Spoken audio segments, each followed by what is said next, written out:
여러분 안녕하십니까. 지난 시간에 UBS의 스캐머들이 사용하는 잘못된 페이퍼, 여기에 여러분들이 현혹되지 말고 상당히 주의를 해야 된다, 이렇게 제가 이제 말씀을 드렸습니다. 또 그런 말씀을 드린 과정 속에서도 역사적으로 변화되는 과정 속에서 뭔가 잘못된 역사의 구성 때문에 거기에서 이 스캐머들이 이야기를 잡아내는 거예요. 심지어 제가 이 방송을 하면은 주위에서 이런 편지도 있어요. 무엇이냐, 이런 방송을 하시는 건 좋은데 이 방송을 하시니까 이 방송을 보고 스타디를 하고 스캐머들이 여기에 또 이야기를 더 꾸민다, 이제 그렇게 이제 말을 하시는 분들이 있어요. 그건 어쩔 수 없는 거죠. 그렇지만은 우리가 중심에 있는 정의를 정확하게 안다 그러면은 스캐머다 당하지를 않습니다. 제가 여러분들에게 예를 들어 가지고 오일 거래를 한다든지 뭐 원자재 거래를 할 때 배가 어느 항구에서 로딩대가 출발을 하잖아요. 특히 오일 같은 경우에 뭐 중간중간에 TTO, 탱크 테이크 오버로 매입을 하라고 이런 안이 많이 들어와요. 그럴 때 여러분들은 분명히 제일 먼저 챙겨야 될 것은 무엇이냐? BL이죠. 그런데 TTO 거래를 제시하는 스캐머들이 TTO 거래를 제시할 때는 BL을 오픈하지 않습니다. 왜냐하면은 거의 대부분이 하우스 BL을 쓰거든요. 하우스 BL은 무엇이냐? 그냥 선적을 하고 로직 컴퍼니가 사용하는 BL 아닙니까? 실제적으로 물건을 실어넣는 BL인 경우에는 하주의 아드레스까지 그 밑에 다 나오게 돼 있어요. 그래서 여러분들이 이제 속죠. 왜냐하면 막 이 가리는 난이 많다 보면은 그런 것을 파악하지 못합니다. 그러면은 처음부터 상호간에 서로 불신적인 말을 하기보다는, 야, 너희들 NOR을 좀 다오. NOR이 없다 그러면은 배가 출발하지 않은 거죠. Notice of Readiness, 상대방이 알리는 통보니까. 그런데 이 NOR의 구성 요건에 가장 중요한 것은 무엇이냐? 캡틴이 발행하는 거예요. 캡틴이. 그 NOR에는 반드시 캡틴의 위치, 캡틴이 지금 책임지고 있는 그 배에 대한 정확한 정보가 나와요. 위도, 경도, 어디에서 너희들 위도, 경도 어디로 간다. 그 다음에는 캡틴이 종속된 선박회사의 국적, 플래그, 국기가 NOR에 이제 그 표시가 됩니다. 그리고 또 그 선박회사의 마크도 표시가 되고, 물론 위성 전화번호는 그냥 나오는 거죠. 그런데 스캐머들도 NOR을, 정말 진짜 NOR을 보지 못한 스캐머들은요, NOR 돌라 그러면요 일반 레터처럼 해줘요. 얼마나 그 무식한 일을 합니까? 과거에 필리핀에서, 현재는 필리핀의 현 대통령이 아키노 상원 의원을 그 참 세상을 떠나게 한 관계가 된 그 대통령의 전 마르코스, 베르나르도 마르코스의 아들이 지금 대통령이잖아요. 그러니까 현재는 필리핀에서 마르코스 관련 무슨 페더럴 리저브고 이런 돈이 있다, 마르코스 관련 박스가 있다, 이런 게 안 나오잖아요. 왜? 바로 확인을 해버리니까. 아마 현재 마르코스 대통령도 알고 있지 않겠습니까? 자기 아버지의 이름을 빙자해가지고 얼마나 많은 마르코스의 본도다, 마르코스의 방크 드랍트도 하고 얼마나 많이 다녔습니까? 심지어 그 밑에 마르코스의 어떤 부인의 딸이다 하고 다닌 여자도 아니습니까? 저는 실제 그런 여자들 많이 만나봤거든요. 그런데 여러분, 그런 역사가 진행되는 속에서 빠져나온 구멍을 보고 스캐머들이 요즘 뭐 소설이란 말을 많이 하잖아요. 여야간에 소설을 쓰는 거예요. 그 여름에 현혹되는 거예요. 왜? 그 현혹되는 데에는 야 이거 한 번만 성공하면은 내가 내 인생을 바꿀 수 있다 이런 거예요. 지금 여러분들 정상적으로 인생을 바꿀 수 있는 사업이 많습니다.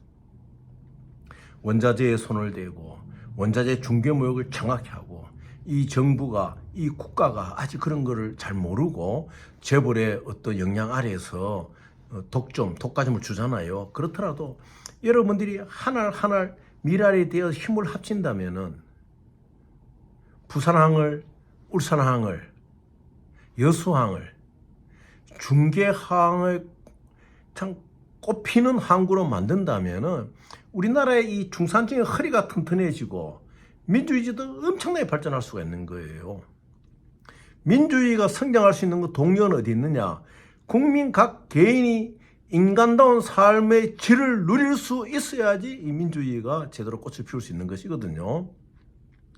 그래서 말이 조금 빗나갔습니다만은 이 유베스 페이퍼도 마찬가지예요. 지금도 그러한 소설을 하는 사람이 있어요. 현재도 뭐냐? 자바섬의 오부족, 돈 많은 오부족, 부족장들이 이 스와르노의 UBS 페이퍼를 밀어준다. 20년 전에는요, 자카르타에서 한 7, 8시간 아주 오지로 들어갑니다. 그 들어가면 요가라는 지역이 있어요. 거기가 무엇이냐? 우리로 말하면 이제 여러분들이 외갓집 같은 곳, 그런 곳이에요. 그 스와르노의 뭐 외가 같은 동네. 거기에서는 이제 그 자기들의 그 지역신을 섬기는 행사를 하잖아요.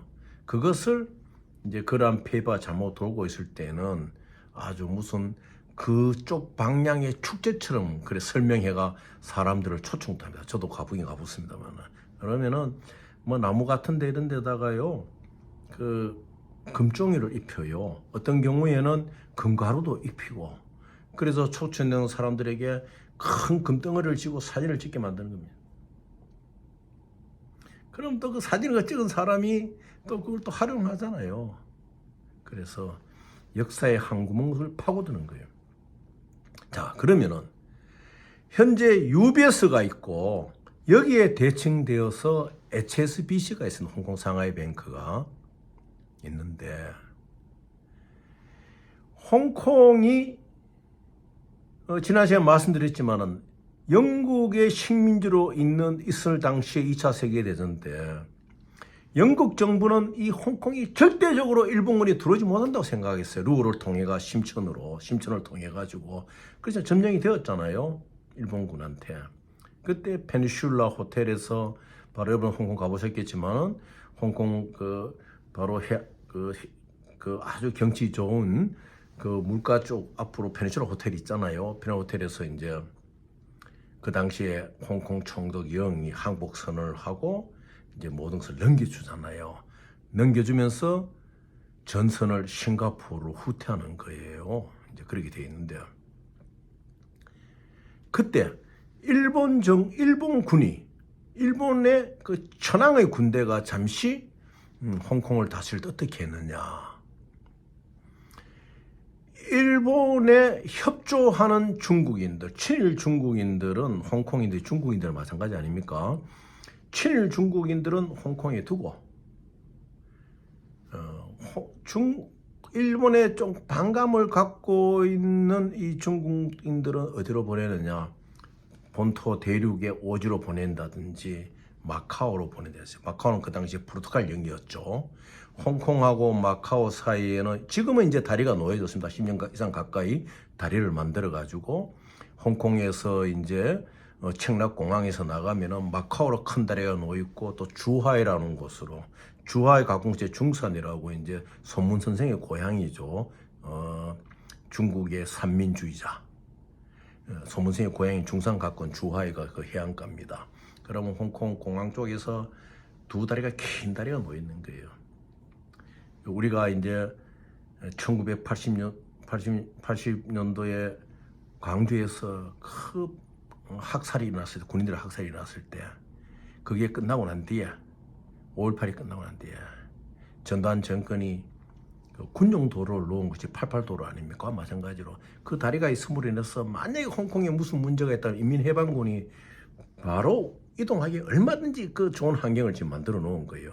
심천루어에서 이제 홍콩 넘어올 때는 이 산악이 좀 높거든요. 굴곡도 많이 치고 이제 이런 게 있는데요. 그래서 물론 군사적으로도 유리하고 교역적으로도 유리하고 뭐 홍콩과 마카오 사이에는 헬기도 다니고 그 튜브, 제트 튜브 배도 다니고 뭐 자유로우니까 이제 그런데 이 홍콩에 있던 중국인들이 대륙으로 간 중국인도 있고 마카오로 간 중국인도 있는 거예요. 그런데 마카오로 가는 중국인들 중에서 홍콩인들 중에서 자금을 갖고 간 사람들은 그 마카오에서 포르투갈 사람들에 의해서 금융훈련을 받을 수가 있게 된 거예요.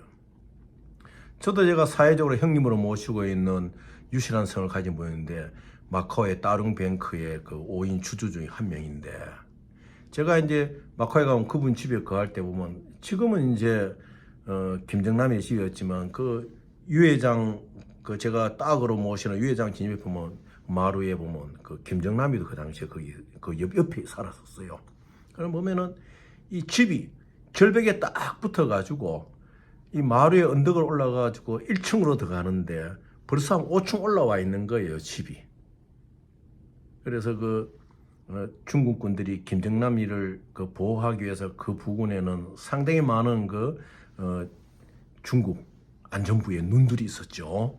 그랬었는데 물론 김정남이 그 이후에 쿠알라룸푸르 공항에서 비명에 갔지만은 그런데 이 마카오로 이동했던 조금 자금을 갖고 있던 홍콩에서 간 중국인들은 이제 거기에서 금융 기법을 배우는 거예요.